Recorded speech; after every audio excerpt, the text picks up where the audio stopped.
এমনিতেই জয়নগরের মোয়ার জগৎ জোড়া নাম। তারপর জিআই ট্যাগ প্রাপ্তির পর এই মিষ্টিটি আরও নামজাদা হয়ে উঠেছে। গত বছর জয়নগর থেকে সমুদ্র পেরিয়ে মোয়া পাড়ি দিয়েছিল সুইডেন, মালয়েশিয়া, আর এবার যাচ্ছে মোয়া ইউএসএ।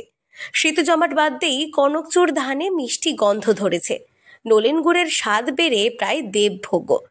সেসব সহযোগে তৈরি হচ্ছে উৎকৃষ্ট জাতের মোয়া।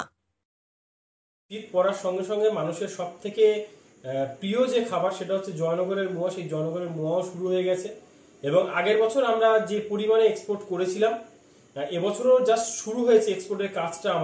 আমাদের প্রথম এক্সপোর্টের জয়নগরের মোয়া এবং পাটালি এক্সপোর্ট হচ্ছে ইউএসএ ক্যালিফোর্নিয়াতে। সেখান থেকে আমরা মোটামুটি 50-60 কিলো মতন মোয়ার অর্ডার পেয়েছি এবং সঙ্গে পাটালিরও বেশ কিছু অর্ডার পেয়েছি। এবং আমরা আশায় আছি যে অন্য বছরের মতন, আগের বছরের মতন এবছরও এক্সপোর্ট হবে এবং সেই পরিমাণটাও অনেকটা বাড়বে। এবং এই যে জয়নগরের মোয়া, আর কিন্তু জয়নগরের মোয়ার জয়নগরের মধ্যে বা পশ্চিমবঙ্গের মধ্যে বা ইন্ডিয়ার মধ্যে আর সীমাবদ্ধ নেই। এটা ইন্ডিয়ার সীমা পেরিয়ে আরো অন্যান্য দেশেও পৌঁছে যাচ্ছে। এটা সত্যি আমাদের কাছে একটা গর্ব।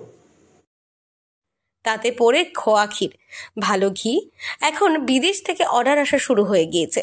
বড়দিনের আগে আরও বরাত দেবে রপ্তানি সংস্থাগুলি, জানিয়েছে মোয়া ব্যবসায়ীদের তাদের বক্তব্যে খেজুর গাছ থেকে ভালো পরিমাণ রস সংগ্রহ হচ্ছে, গুড়ের যোগান পর্যাপ্ত। শীত ভালোভাবে না পড়লে এসব মিলত না। ফলে গত বছরের তুলনায় এবছর চলতি মাসের মাঝামাঝি থেকে বিদেশের রপ্তানি বেড়েছে। 5 দিনের মধ্যে পৌঁছে যাবে। আমেরিকায় গেল, তো আমরা যে প্যাকেজিংটা করেছি আমাদের 5 দিনের মধ্যে পৌঁছে যাবে। তো আমাদের মিনিমাম 15 থেকে 20 দিন ঠিক থাকবে। এবং ওই যে আমাদের বিদেশে যাচ্ছে, সত্যিকার করে এটা আমরা খুব গর্বিত যে আমাদের জয়নগরের খোকনের বিদেশ পাড়ি দিয়েছে। সত্যি আমরা খুব গর্বিত। এক মোয়া ব্যবসায়ী বলেন, গত বছর 15,000 পিস মোয়া বিদেশে রপ্তানি হয়েছে। এবছর এই সময়ের মধ্যে তার থেকে বেশি রপ্তানি হয়েছে। বড়দিনের আগে বিক্রি আরও বাড়বে। তারা জানান, এক রপ্তানি সংস্থার মাধ্যমে আমেরিকাতে মোয়া পাঠানো হচ্ছে প্রায় 50 কেজি, যা সময় নিয়ে যেতে লাগবে 5 দিন। 5 দিনের মধ্যে পৌঁছে যাবে আমেরিকার মাটিতে জয়নগরের মোয়া। ঘি, ক্ষীর, কিশমিশ, এলাচ, জৈত্রী, নলেন গুড়, কনকচুর ধান দিয়ে সে মোয়া তৈরি হয়েছে। গত বছর চেন্নাই, বেঙ্গালুরু, এমনকি মালয়েশিয়াতে পাঠানো হয়েছিল।